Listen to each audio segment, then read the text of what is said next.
It was gradually borne in on me that among the relatives of the high priest, it was his youngest brother-in-law, Hanan, who exercised the greatest influence in the conduct of the affairs of the temple. He was, in fact, the power behind the throne.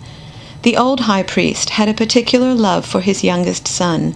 All Jews have a special weakness for the children of their old age, and had called him by his own name. Hanan ben Hanan was not only the cleverest of the brothers, he was also preeminent in character.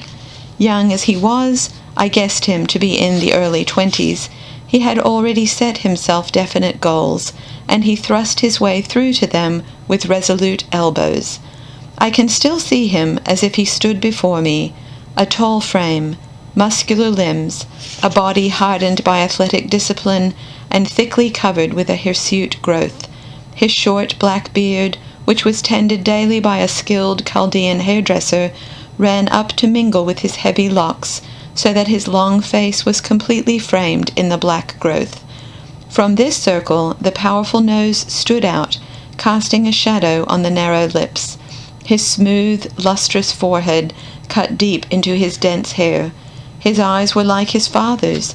They looked out from under the protective barrier of his brows with arrogant and far-sighted brilliance. He was compact of energy from head to foot, and everything in him seemed to cry for immediate action. His hands were always clenched, as if about to take the offensive, his lips tense, as if about to utter a battle cry. He was in a state of continuous mobilization. One careless word, one unfriendly glance, and his limbs became rigid. The hair bristled on his chest, as though to pierce like a forest of spears through the covering of linen. Hanan ben Hanan was a born fighter, and there was occasion enough for fighting. It was no light thing either for us Romans or for the Jewish priesthood to retain power in Jerusalem, and the boy was hungry for power. Hunger for power shouted from his person, as it did, for that matter, from the person of his father. But while the old man had learned from long experience to go about its satisfaction with infinite cunning and patience, contenting himself with the outward show of the civil authority delegated to him by his son-in-law, Hanan ben Hanan was too young, too impetuous, and too inexperienced to conceal his envy of the regnant high priest. He knew that much water would have to flow even down the meager Siloa River before he could realize his dream. 3 older brothers stood between him and the high priesthood, and their ambition, if not as furious as his, still could not be gainsaid.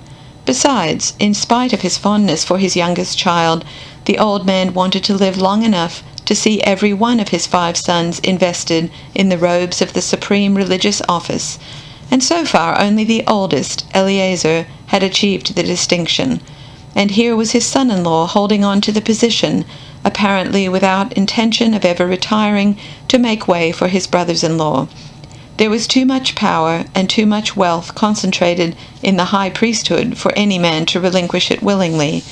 Under these conditions, it was natural that there should develop between old Hanan and the regnant high priest a silent battle for the favor of the procurator. On the surface, it would seem that the high priesthood was family property. Its business was transacted by the group, and the income flowed into a common treasury.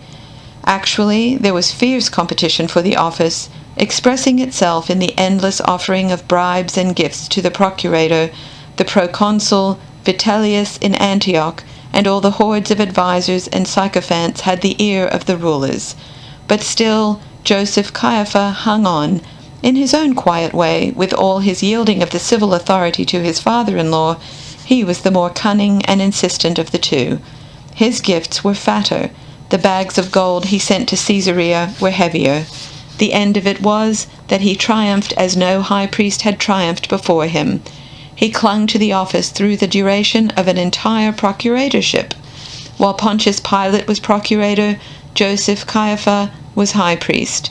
The hidden battle went on, but old Hanan knew he was fighting, at least for the time being, in vain, and indeed he concentrated most of his energies on the struggle to maintain the power of his sect, his class, and his family. Young Hanan, who had inherited the greatest share of his father's gift for rulership, saw clearly enough that the office of high priest in Jerusalem, like any other office, retained its power and significance only through wealth. Himself still far from possession, he was nevertheless interested in strengthening the throne which would some day be his. He had scarcely come to manhood when he set himself to organizing the income of the high priesthood on a purely commercial basis. The tithe or tenth of wheat and of other natural products, reserved by the law for the priesthood, is the exclusive property of the high priest and his family. The mass of the priests must be satisfied with the leavings of the sacrifices.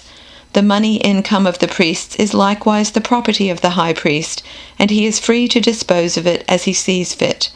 More than this, the produce consumed within the temple itself, the flour for the holy bread, the herbs for the sacrifices, the incense and the distilled oils, the Egyptian flax for the looms at which the women weave the vestments and curtains of the temple, all these are considered sacred and may be supplied only by the high priest. And then there are the doves, which every woman must bring as a sacrifice for the birth of a child. They are not ordinary doves, obtainable anywhere. They cannot be trapped by anyone and offered for sale in the temple market. They must be of a pure breed, well tended, guarded from ritual pollution. They must be specially fed with permitted foods. The breeding of such doves has been taken in hand by the high priest, and they alone can be offered as a purification sacrifice by the women, who must pay for them the rate fixed by him. And what woman will not find the money for the doves, which will purify her, in order that she may once more fulfill herself in her womanly duties? Furthermore, the law which regulates the offering of a sacrifice of doves may be broadened so that the demand increases. The price had already risen from a silver to a gold dinar for a pair of doves without blemish. It was through the sons of the old high priest that I finally entered the circle of the gilded youth of Jerusalem. I discovered at long last that the Judean capital was not wholly the accursed and desolated city which I had imagined it to be. Behind the frontage of severe prohibitions, which was the tribute to their stern and jealous God, the aristocratic youth found highly cultured amusements like those of the aristocratic youth of any heathen city, and their enjoyment of life would have done credit to any Greek metropolis.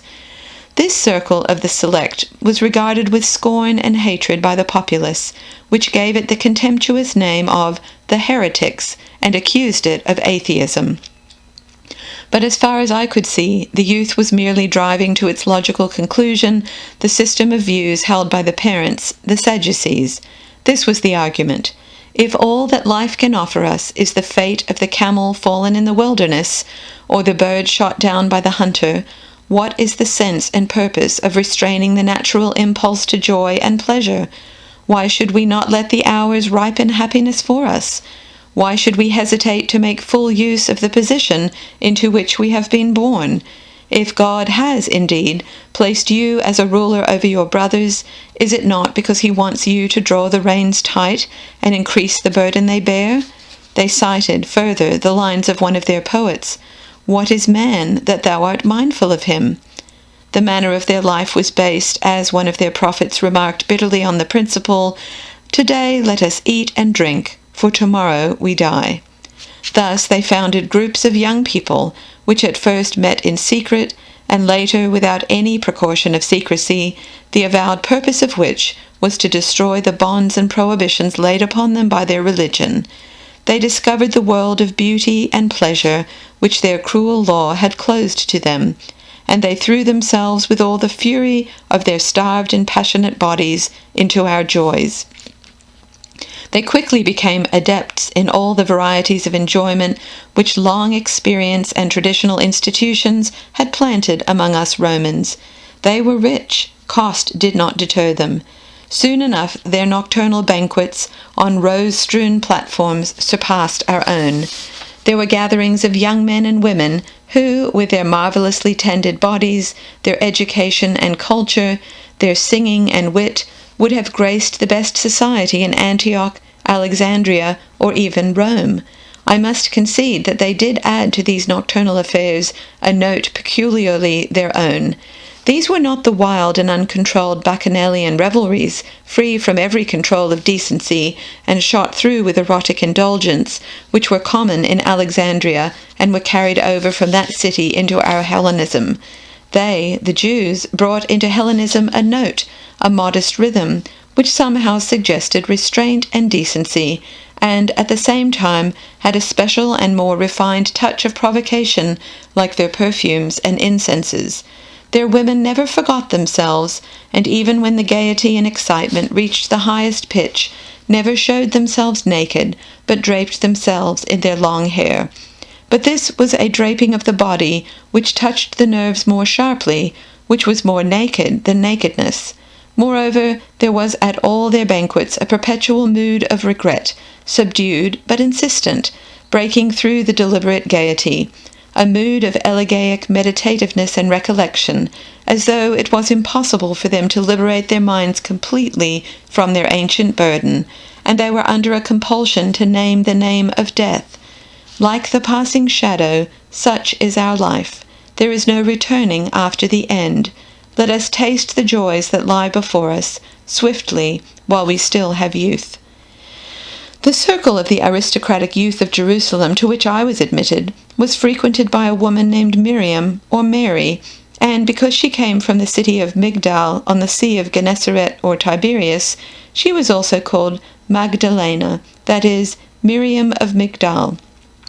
The reputation of this woman was not without blemish, or perhaps I should say that her reputation varied according to the class that spoke of her. In our circles she was loved and honored. When I met her, she was no longer in her first youth. She was closer to that age of ripeness in which the Greek masters have always chosen to portray the goddess of love. She was the experienced mother type, with broad hips and full-developed breasts, which peeped out like modest doves between the red veils of her hair. There was a mild motherliness in her treatment of those who were admitted to her favors, and she distributed her favors according to need rather than reward, for she was capricious, full of surprises and fantasies, like a true daughter of her people. There were men of wealth who loved her, who had flung away fortunes to please her, who would have fulfilled the most arbitrary demands for the breath that came from between her lips. These she often ignored, letting them wither for want of her. Instead, it was to such as had never had the courage or the means to court her, or even to dream of courting her, to the unimportant, the poor, and the forlorn, that she offered her kindness. She distributed her favors as one distributes charity among the poor, that is, without seeking reward or return. I had heard a great deal concerning Miriam of Migdal, even before I met her, but who had not? All Jerusalem spoke of the woman who was said to exercise a profound influence on the sons of the oldest high priest, the leaders of the Jerusalem aristocracy. This had not a little to do with her popularity among the gilded youth, for anyone who aspired to social distinction in Jerusalem began by imitating the sons of the high priest. Miriam of Migdal, or Mary Magdalene, was skillful in the management of her life. Her favors were widely scattered, like the rain which falls on many fields.